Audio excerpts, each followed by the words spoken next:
നമ്മൾ പറഞ്ഞു പോകേണ്ട ഒന്ന് ബി.ജെ.പിയുടെ ആത്മവിശ്വാസവും ബി.ജെ.പിയുടെ കുതിച്ചുകയറ്റവുമാണ്. കാരണം ചരിത്രം കുറിച്ചിരിക്കുകയാണ്. കേരളത്തിൽ 3 സീറ്റ് നേടിയിരിക്കുന്നു. 2016 നമുക്കറിയാം അവരൊരു അക്കൗണ്ട് തുറന്നതാണ് നേമത്ത്. അത് 2021 പൊട്ടിച്ചു. അതിനുശേഷം ഇത്തവണ പുറത്തു വന്ന എക്സിറ്റ് പോളുകളൊക്കെയും പറഞ്ഞിരുന്നു ഒരു 3 സീറ്റ് വരെ, അതല്ലെങ്കിൽ ചില എക്സിറ്റ് പോളുകളൊക്കെ 7 വരെ സീറ്റ് ബി.ജെ.പിക്ക് പ്രവചിച്ചതാണ്. പക്ഷേ എല്ലാ എക്സിറ്റ് പോളുകളും 3 വരെ പ്രവചിച്ചിരുന്നു ബി.ജെ.പിക്ക്. ബി.ജെ.പിക്ക് അത്രയും വളക്കൂറുള്ള ഒരു മണ്ണായി കേരളം മാറിയിരിക്കുന്നു എന്ന് വിലയിരുത്തിയിരുന്നു. പറഞ്ഞതുപോലെ തന്നെ 3 സീറ്റുകളിലാണ് ബി.ജെ.പി ജയിച്ചു കയറിയത്. തിരുവനന്തപുരത്ത് നിന്ന് 2, കൊല്ലത്ത് നിന്ന് 1. അങ്ങനെ 3 സീറ്റുകൾ നേടിയിരിക്കുന്നു ബി.ജെ.പി. എക്സിറ്റ് പോളുകൾ പക്ഷേ സാധ്യത പ്രവചിക്കാത്ത ചാത്തന്നൂരിലെ അട്ടിമറി ജയം പാർട്ടിക്ക് വലിയ പ്രതീക്ഷ നൽകുന്ന ഒന്നാണ്. വി ശിവൻകുട്ടിയെയും കടകംപള്ളി സുരേന്ദ്രനെയും പരാജയപ്പെടുത്തിയ ബി.ജെ.പി നേടിയ മിന്നും ജയം എൽ.ഡി.എഫിന്റെയും യു.ഡി.എഫിനെയും ഒരേപോലെ തന്നെ ഞെട്ടിച്ചിട്ടുണ്ട്. വിജയം പ്രതീക്ഷിച്ച മറ്റ് എ ക്ലാസ് മണ്ഡലങ്ങളിലെ പരാജയവും ബി.ജെ.പി വളരെ വിശദമായി പഠിക്കും. വി.എസ്. അനു വിവരങ്ങളുമായി നമുക്കിപ്പോൾ തിരുവനന്തപുരത്തുന്നുണ്ട്. Anu, good morning. ബി.ജെ.പിയുടെ വിജയം എന്ന് പറഞ്ഞാൽ അത് ആ പാർട്ടിക്ക് കൊടുത്തിരിക്കുന്ന ഒരു കോൺഫിഡൻസ് അത് അത്ര കണ്ട് വലുതാണ്. ഇപ്പം നിയമവും അതേപോലെ തന്നെ കഴക്കൂട്ടവും ഒക്കെ പാർട്ടിയുടെ എ പ്ലസ് മണ്ഡലങ്ങളുടെ പട്ടികയിൽ ഉണ്ടായിരുന്നു. ഒരു വിജയമൊക്കെ അവർ പ്രതീക്ഷിച്ചിരുന്നു. പക്ഷേ ഈ കഴക്കൂട്ടമൊക്കെ വോട്ടെണ്ണി തുടക്കം തൊട്ടേ കടകംപള്ളി സുരേന്ദ്രൻ ലീഡ് എടുത്ത് നിന്നു. അവസാന മിനിറ്റിലാണ്, ഏറ്റവും അവസാന റൗണ്ടുകളിലേക്ക് എത്തുമ്പോഴാണ് മുരളീധരൻ അപ്രതീക്ഷിതമായി കടന്നു വരികയും പിന്നീട് ആ വിജയം സ്വന്തമാക്കുകയും ഒക്കെ ചെയ്യുന്നത്, നേരിയ വോട്ടിനാണെങ്കിൽ പോലും. അപ്പം മുരളീധരൻ്റെതും നേരത്തെ ഒരു പ്രതീക്ഷയുണ്ടായിരുന്നു. അതേപോലെ തന്നെ രാജീവ് ചന്ദ്രശേഖർ ഷുവാറായിട്ടും ജയിക്കുന്ന നേമത്ത് ബി.ജെ.പി വിചാരിച്ചത്. പക്ഷെ ചാത്തന്നൂരിലേത് ഒരു അട്ടിമറി വിജയം, അതല്ലെങ്കിൽ ബി.ജെ.പി നേരത്തെ മുതൽ നമുക്കറിയാം 2ാം സ്ഥാനത്തുള്ള ഒരു മണ്ഡലമാണ് ബി.ജെ.പിയെ സംബന്ധിച്ച് ചാത്തന്നൂർ. പക്ഷേ എങ്കിലും ഇങ്ങനെ ഒരു വിജയം അവർ പ്രതീക്ഷിച്ചിരുന്നു എന്ന കാര്യം സംശയമാണ്. അപ്പം ഈ 3 വിജയം ഉണ്ടായി, പക്ഷെ പ്രതീക്ഷിച്ചിരുന്ന പലയിടത്തും പരാജയമുണ്ടായി. ഇപ്പം മഞ്ചേശ്വരത്താണെങ്കിലും അതേപോലെ തന്നെ പാലക്കാടാണെങ്കിലും ഒക്കെയും പാർട്ടി പിന്നോട്ട് പോയി. ശോഭ ഈ മഞ്ചേശ്വരത്ത് തുടക്കത്തിൽ സുരേന്ദ്രൻ നിന്നു, പക്ഷെ പിന്നീട് നമ്മൾ സുരേന്ദ്രനെ കണ്ടില്ല. പാലക്കാട് അങ്ങനെയല്ല. പാലക്കാട് കൺസിസ്റ്റന്റ് ആയിട്ട് ഇങ്ങനെ ഒരു 4, 5, 6 റൗണ്ടുകളിലൊക്കെയും ശോഭ തന്നെയായിരുന്നു. അതും 10,000, 2,000, 2,500 വോട്ടിൻ്റെ ഒക്കെ ലീഡ് ഉണ്ടായിരുന്നു. പക്ഷെ പിന്നീട് പോയി അവിടെ രമേശ് പിഷാരടി ജയിച്ചു കയറുകയായിരുന്നു. അപ്പം പാർട്ടിയെ സംബന്ധിച്ച് വിജയവും വിലയിരുത്തണം, പരാജയവും വിലയിരുത്തണം. എങ്ങനെയാണ് ബി.ജെ.പിയുടെ നിലവിലെ കണക്ക് കൂട്ടലുകൾ, അനു?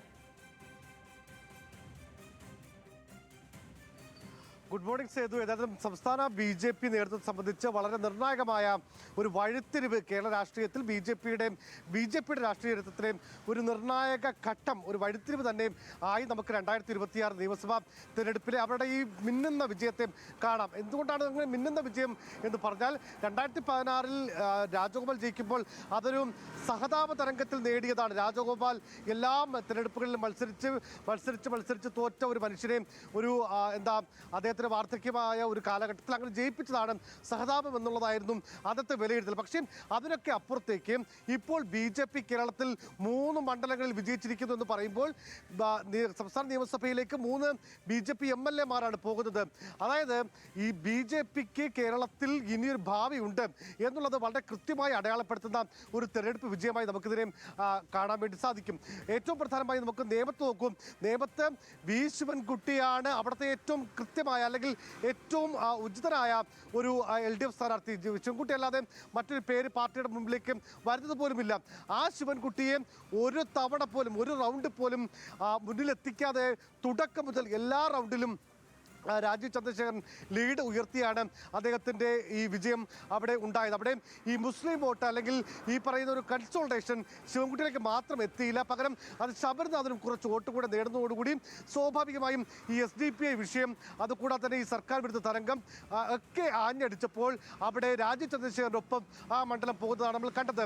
കഴക്കൂട്ടത്ത് വന്നാൽ കഴക്കൂട്ടത്ത് അവസാനത്തെ 2 റൗണ്ടിൽ മാത്രമാണ് വി മുരളീധരൻ മുമ്പിലേക്ക് വരുന്നത്. അതുവരെ കൺസിസ്റ്റൻ്റായി ഈ കടകംപള്ളി സുരേന്ദ്രൻ ലീഡുമായി മുന്നോട്ട് പോകുന്നതാണ് നമ്മൾ കണ്ടത്. പക്ഷേ അവിടെ നിന്നാണ് ഒരു അട്ടിമറി വിജയം നേടിയത്. പക്ഷേ അവിടെ അട്ടിമറിയല്ല, വളരെ കൃത്യമായി കഴിഞ്ഞ 10 കൊല്ലം ആ മണ്ഡലത്തിൽ വി മുരളീധരൻ അവിടെ നിന്ന് നടത്തിയ പ്രവർത്തനങ്ങൾ, ആ മണ്ഡലത്തിൽ നടത്തിയ പ്രവർത്തനങ്ങൾ സ്വാഭാവികമായും അദ്ദേഹത്തിന് ഒരു വിശ്വാസം അവിടുത്തെ വോട്ടർമാർ നൽകി എന്നുള്ളതാണ് നമുക്ക് മനസ്സിലാക്കുന്നത്.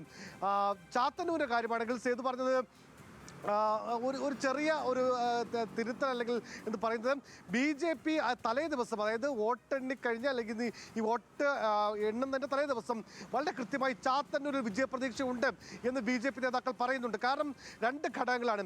BB ഗോകുമാർ ആ മണ്ഡലത്തിലുള്ള ആളാണ്, മറ്റു രണ്ടുപേരും തൊട്ടടുത്തുള്ള മണ്ഡലങ്ങളിലുള്ള ആളാണ്, ആ മണ്ഡലത്തിലെ ആളല്ല. മാത്രമല്ല കഴിഞ്ഞ തവണയും 2021 അവിടെ രണ്ടാമതെത്താൻ BB ഗോകുമാർ കഴിഞ്ഞു.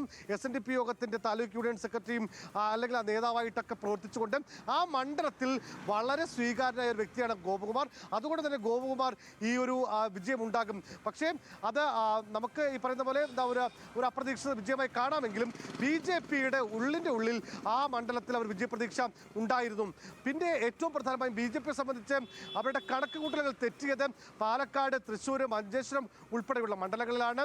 അവിടെ എന്തുകൊണ്ടാണ് ഇങ്ങനെ ഒരു തോൽവിയിലേക്ക് പോയത് എന്നടക്കമുള്ള കാര്യങ്ങൾ ഇനിയുള്ള ദിവസങ്ങളിൽ ചർച്ചയാകും. പക്ഷേ ഒരു കാര്യം കൂടി നമുക്ക് വളരെ കൃത്യമായി പറയാം. സംസ്ഥാന BJPയിൽ രാജീവ് ചന്ദ്രശേഖരൻ എന്ന് പറയുന്ന ടെക്നോക്രാറ്റ്, മുൻ കേന്ദ്രമന്ത്രി കൂടിയായിട്ടുള്ള രാജീവ് ചന്ദ്രശേഖരൻ വന്നപ്പോൾ അതിനുശേഷം അദ്ദേഹത്തിനുമായി ബന്ധപ്പെട്ട ചില വിഭാഗീയ പ്രവർത്തനങ്ങളൊക്കെ അല്ലെങ്കിൽ അദ്ദേഹത്തിനെതിരെ പാർട്ടിയിൽ ചില അഭിപ്രായങ്ങളൊക്കെ ഉണ്ടായിരുന്നു. ഇത്തവണ ഒരുപക്ഷെ BJPക്ക് സീറ്റൊന്നും നേടാൻ കഴിഞ്ഞില്ലെങ്കിൽ BJP വലിയൊരു മാറ്റത്തിന് കളമൊരുങ്ങുമായിരുന്നു. കൂടുതൽ തീവ്രമായ ഹിന്ദു നിലപാടിലേക്ക് പാർട്ടി കടക്കുമായിരുന്നു. പക്ഷേ ഇനി അങ്ങനെയല്ല. ഇനി രാജീവ് ചന്ദ്രശേഖരൻ പറയുന്നതാണ് പാർട്ടി, രാജീവാണ് പാർട്ടി എന്ന നിലയിലേക്കും സംസ്ഥാന BJP നേതൃത്വം മാറുകയും ചെയ്യും. ശരി അനു, ശരി.